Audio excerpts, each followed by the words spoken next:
Hey guys, this is Sports World's Everything with Crypto Marie. I am going to give you some information about Pat Riley, how he has the players follow a certain regime, how he talks to them in a certain way to get them ready mentally and physically for whoever comes across them, they'll be ready. It says, he made sure I knew their stats.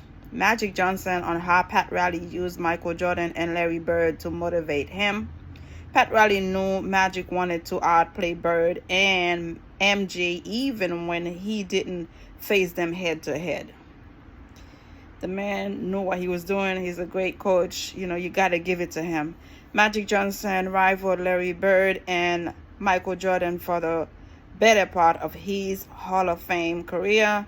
Needless to say, the thought of getting the better of the two always got Magic going. Pat Riley knew that and found a way to capitalize on it. Years after his final NBA game, Johnson could still vividly remember how Riley would egg him hours before tip-off by intentionally yelling Larry Legends and MJ's stat lines inside the locker room. More often than not, it got the job done and Riley got the results he wanted. I'm telling you, he's good. And there was something they talking about. There was a culture here in Miami. A culture, they call it. You gotta follow what he said or you'll be out.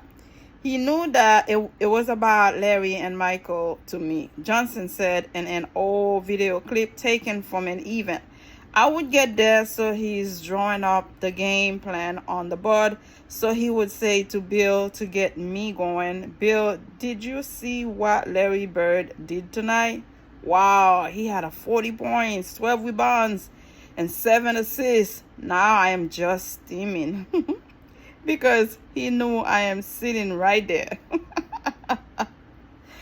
Using MJ and Bird as motivation, Riley didn't only use Bird's numbers to motivate Magic. He also cited Michael Jordan's stat lines in front of Johnson, adding fuel to the fire regardless of the Lakers' opponents, and it always worked.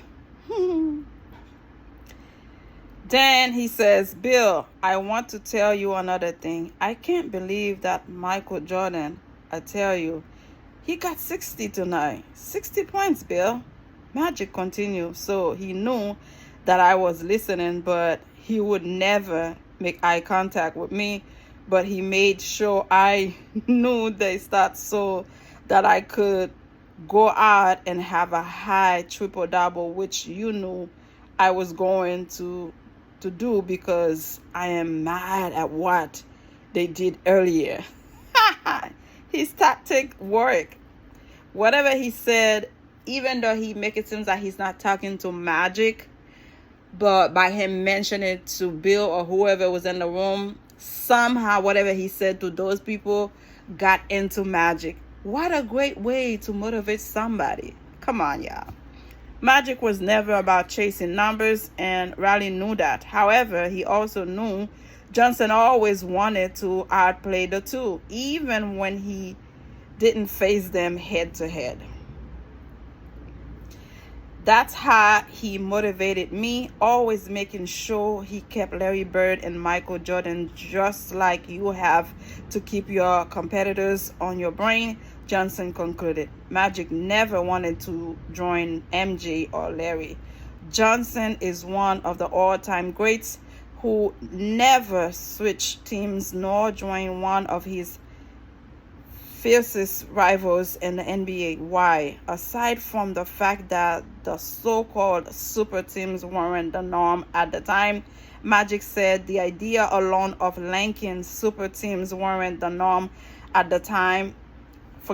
Magic said the idea alone of linking up with Bird or Jordan already contradict his style and mentality, and Riley was able to capitalize on that during their time with the Lakers. Again, guys, Pat Riley has a game. and he knew how to get his players to give him what he wanted from them. While Pat believed that it was important to keep the competitors at a high level in order to squeeze the best out of his players, Magic pointed out that it wasn't just about the competition for him. Admittedly, Johnson said that a part of him always loved the feeling of being the underdog and having to beat the best. I wasn't a guy like that. I never wanted to play with nobody but my dudes. Johnson said of teaming up with Bird or Jordan, yeah, I was good. And I've always been a dude. Where I end up, that's where I am willing. And so even pick up games, I never try to get all the name dudes. I try to just go with the dudes who want to play. Yeah, let's go. I like that underdog thing anyway. Come on, let's go beat these dudes over here. That was always my mindset, and I am glad, but I would say this, that what makes sports special, right? Not everybody joining each other. He added, go make it happen. If you are the best, you have to go up against some guys anyway. I agree. You don't have to form the super team, the best team, Show what you have, give them what you have, and if you're the best, it will show. Again, guys, subscribe. Let me know how you feel. There's a culture that they are talking about. If you are under Pat Riley's, control, he's going to have you in shape, eating the right stuff, a certain calorie, and you got to follow that. And you can't be going out there doing all kind of stuff in the club. I read one stuff about Shaquille O'Neal thinking that Pat Riley spied on him. There's a certain things Pat Riley knew about him in his off season that he should not have known, but because Shaquille think he has somebody spy on him wherever he was at, something happened, and it is what it is. If by him doing that, making you become your best self, why not? It's a good thing, right? Subscribe. Let me know how you feel. Bye.